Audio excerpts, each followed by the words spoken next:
வணக்கம் நண்பர்களே. இன்னைக்கு நம்ம பார்க்க போற கதையில ஒரு பிச்சைக்காரன் எவ்வாறு ஒரு தெருவிளக்கின் ஒளியில் நிம்மதி தேடுறான், அந்த வெளிச்சம் அவனது இருண்ட வாழ்க்கையில எப்படி ஆறுதல் கொடுக்குது அப்படிங்கிறத புதுமை பித்தன் அவர்கள் எளிய மனிதர்களின் வாழ்க்கையை அருமையாக சித்தரித்த கதைதான் இன்னைக்கு நம்ம பார்க்க போற தெருவிளக்கு. வாங்க கதைக்குள்ள போகலாம். தெருக்கோடி மூலையில அந்த முனிசிபல் விளக்கு அந்த தெருமக்களுக்கு தன்னோட மங்கிய வெளிச்சத்தை பரப்பிட்டு இருந்துச்சு. இளமை, மூப்பு இதெல்லாம் மனிதர்களுக்கு மட்டும் சொந்தமில்லை, அந்த தெருவிளக்குக்கும் தான்.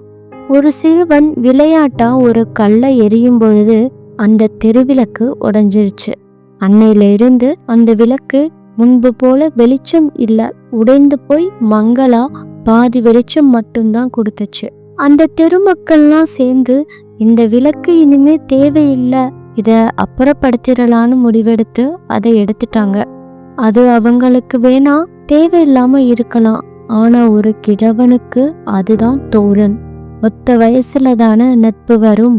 அந்த விளக்குக்கும் வயசாயிருச்சு, இந்த கிழவனுக்கும் வயசாயிருச்சு. கிழவனுக்கு விளக்கு, விளக்குக்கு கிழவன்னு. விளக்க அங்கிருந்து எடுக்க போறாங்க அப்படிங்கிறது கிழவனுக்கு தெரியாது.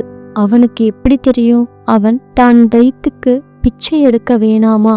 பகலெல்லாம் யாசகம் கேட்டு முடிச்சதும் சாயங்காலம் அந்த தெருவிளக்கு கீழே தான் படுத்திருப்பான். மற்றவங்களுக்கு வேணா அது சாதாரணமான விளக்கா இருக்கலாம், ஆனா அவனுக்கோ அது வீடு மாதிரி. அவனுக்குன்னு இருந்த ஒரே வெளிச்சம், நிம்மதி, அது மட்டும்தான். அன்னைக்கும் எப்போதும் போல பகல்ல பிச்சை எடுத்துட்டு பொழுது சாய்ஞ்சதும் அந்த இடத்துக்கு வரான். ஆனா அங்க அவனோட தோழன் இல்ல, வெறும் தெருவிளக்கு இருந்த குழி தான் இருந்துச்சு.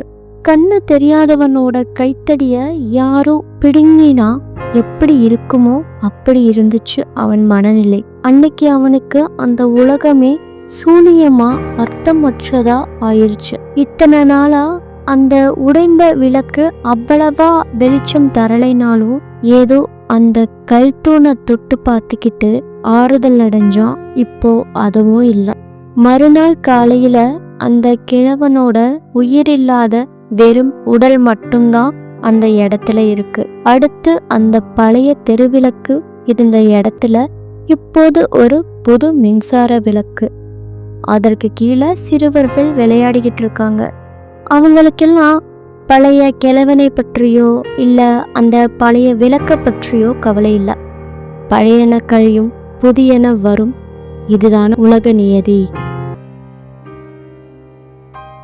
புதுமை பித்தன் அவர்கள் தனது எழுத்துக்களில் எளிய மனிதர்களின் வாழ்க்கையையும் வழிகளையும் வெளிப்படுத்துவதில் சிறந்தவர்னு சொல்லலாம். அதற்கு இந்த ஒரு கதை ஒரு எடுத்துக்காட்டு. இந்த கதை உங்களுக்கு பிடித்திருந்தா லைக் பண்ணுங்க, ஷேர் பண்ணுங்க, சப்ஸ்கிரைப் பண்ணுங்க. அடுத்து ஒரு சிறந்த கதையோட உங்களை சந்திக்கிறேன். அது வரைக்கும் உங்களிடமிருந்து விடைபெறுவது உங்கள் புத்தக குரல்.